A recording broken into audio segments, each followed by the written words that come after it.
ஒரு பெண்ணுக்கு உண்மையான வீடு எது? அவள் பிறந்த வீடா அல்லது திருமணமாகி சென்ற புகுந்த வீடா? இந்த கேள்விக்கு பதில் சொல்ல முடியாமல் ஒரு பெண்ணின் மனசு எவ்வளவு காயமடைந்தது தெரியுமா? ஒரு நாள் அந்த பெண் தன் அப்பாவிடம் கேட்ட கேள்வி அவருடைய கண்களில் கண்ணீரை வரவழைத்தது.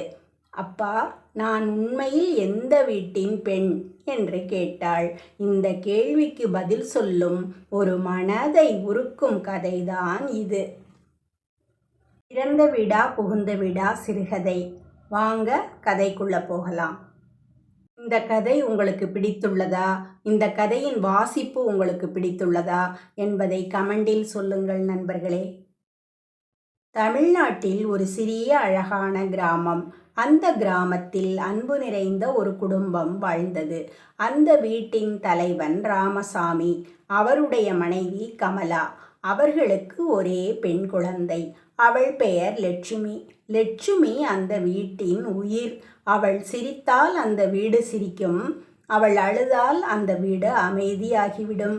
ராமசாமியும் கமலாவும் அவளை ராணி போல வளர்த்தார்கள்.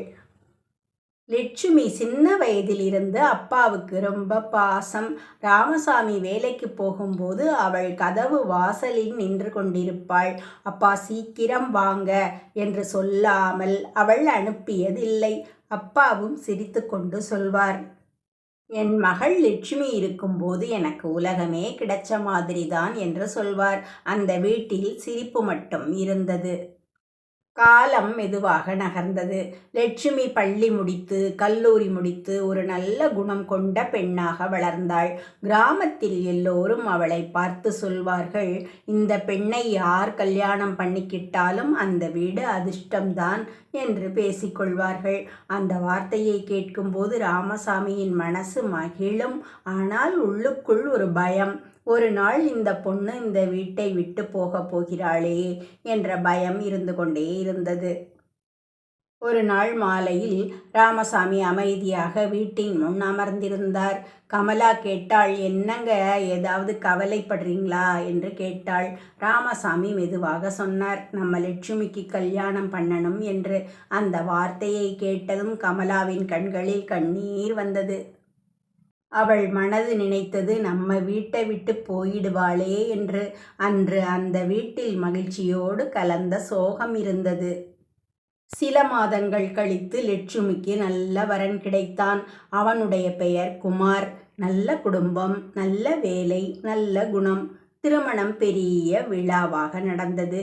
முழு கிராமமும் வந்து ஆசீர்வாதம் செய்தது. திருமணம் முடிந்து லட்சுமி கிளம்பும் நேரம் வந்தது. அப்பாவை பார்த்தாள். அப்பாவின் கண்களில் கண்ணீர்.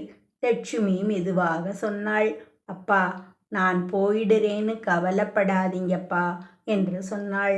ராமசாமி சிரிக்க முயன்றார். ஆனால் கண்ணீர் வழிந்தது. நீ எங்கே இருந்தாலும் சந்தோஷமாயிருந்தா போதும் மகளே என்று சொன்னார். அந்த வார்த்தை லட்சுமியின் மனதில் நன்றாக பதிந்தது. லட்சுமி தனது கணவன் வீட்டிற்கு சென்றாள். முதல் சில நாட்கள் அவளுக்கு எல்லாம் புதுசு. புதிய வீடு, புதிய மனிதர்கள். ஆனால் குமார் நல்லவன். அவளை அன்பாக பார்த்து கொண்டான். சில மாதங்கள் கழித்து சில விஷயங்கள் மாற ஆரம்பித்தது. குமாரின் அம்மா கொஞ்சம் கடுமையானவர். அடிக்கடி சொல்வார், இது உன் அப்பா வீடு இல்லை என்று. இங்கே எப்படியோ அப்படித்தான் இருக்கணும் என்பார். அந்த வார்த்தை லட்சுமியின் மனதை மிகவும் காயப்படுத்தியது. அவள் அமைதியாக இருந்தாள். ஒரு நாள் சிறிய விஷயத்திற்கு பெரிய சண்டை வந்துவிட்டது. மாமியார் கோபமாக சொன்னார், உனக்கு பிடிக்கலைன்னா உன் பிறந்த வீட்டுக்கு போயிடு என்று சொல்லிவிட்டார். அந்த வார்த்தை லட்சுமியின் மனதை மிகவும் உடைத்தது. அன்று இரவு அவள் அமைதியாக அழுதாள். குமார் கேட்டான், என்னாச்சு லட்சுமி என்று. அவள் மெதுவாக சொன்னாள், ஒரு பெண்ணுக்கு உண்மையான வீடு எது குமார்? பிறந்த வீடா புகுந்த வீடா என்று கேட்டாள். குமார் அமைதியாக நின்றான். அந்த கேள்விக்கு உடனே பதில் சொல்ல முடியவில்லை. அடுத்த நாள் லட்சுமி தன் அப்பா வீட்டுக்கு வந்தாள். அம்மா மகிழ்ச்சியாக அணைத்து கொண்டாள். என் பொண்ணு வந்துட்டாளே என்று மிகவும் சந்தோஷப்பட்டாள்.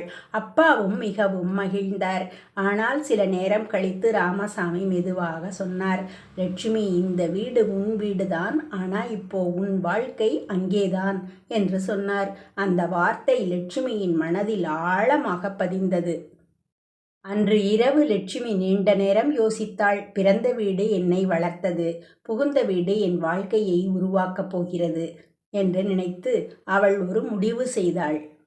அடுத்த நாள் காலை லட்சுமி தனது கணவன் வீட்டிற்கு திரும்பிச் சென்றாள். மாமியார் முன் நின்று மெதுவாக சொன்னாள், அம்மா, இந்த வீடு இப்போ என் வீடு என்று சொன்னாள். இந்த வீட்டை நான் என் வீடாகவே பார்த்து கொள்கிறேன் என்றாள். அந்த நேரத்தில் குமார் அவளின் பக்கம் நின்றான். அம்மா, லட்சுமி இந்த வீட்டின் பெண்தான் என்றான். அந்த நாளிலிருந்து லட்சுமி வீட்டில் எல்லோரிடமும் அன்பாக நடந்து கொண்டாள்.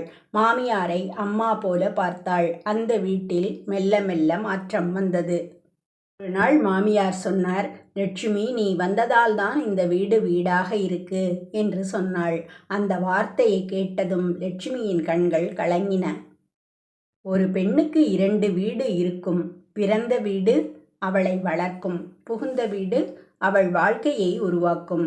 ஆனால் அவள் அன்பு இருக்கும் இடம்தான் அவளுடைய உண்மையான வீடு. இந்த கதையில் உங்களுக்கு என்ன உணர்வு வந்தது? ஒரு பெண்ணுக்கு உண்மையான வீடு எது என்று நீங்கள் நினைக்கிறீர்கள்? கமெண்டில் உங்கள் கருத்தை சொல்லுங்கள். இந்த மாதிரி மனதை தொட்ட கதைகளை கேட்க சரோபாட்டி கதை கேளு சேனலை சப்ஸ்கிரைப் செய்து லைக் செய்ய மறக்காதீர்கள் நண்பர்களே.